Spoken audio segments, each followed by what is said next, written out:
মানুষের ব্যক্তিত্ব যত বাড়ে, মানুষের পদচারণের এলাকা সীমিত হইতে থাকে। মনে হয় বুঝাইতে পারি না আপনাদেরকে। ব্যক্তিত্ব যখন বাড়ে তো পদচারণের জায়গা সংকীর্ণ হইতে থাকে, ব্যাপকতা তার ভিতর থেকে বাহির হয়ে যায়, নির্দিষ্ট স্থান তার ভিতরে চলে আসে যখন ব্যক্তিত্ব বাড়তে থাকে। মনে হয় বুঝাইতে পারি না। দেশের রাষ্ট্রপতি ইচ্ছা করলে সাধারণ মানুষের মতো ঘুরতে পারে না, পারে নাকি? তার জন্য সীমিত। আবার কোথাও যাইতে হলে অনেক ফর্মালিটি লাগে, ঠিক না?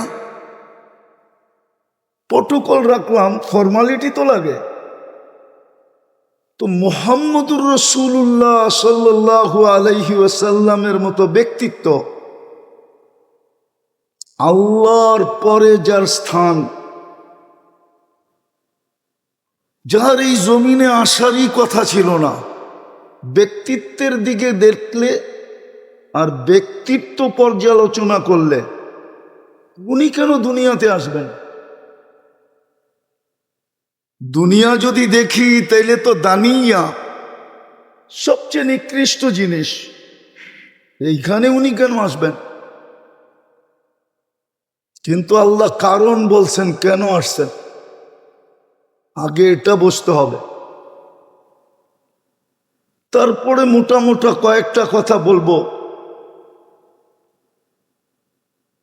কথা কত দূর যাবে এটাও তো জানি না, জাতি মানবে কি মানবে না এটাও তো জানি না। মুসলমান যদি মানতো তাহলে তো আজকে মুসলমানের এই দুরবস্থা হতো না।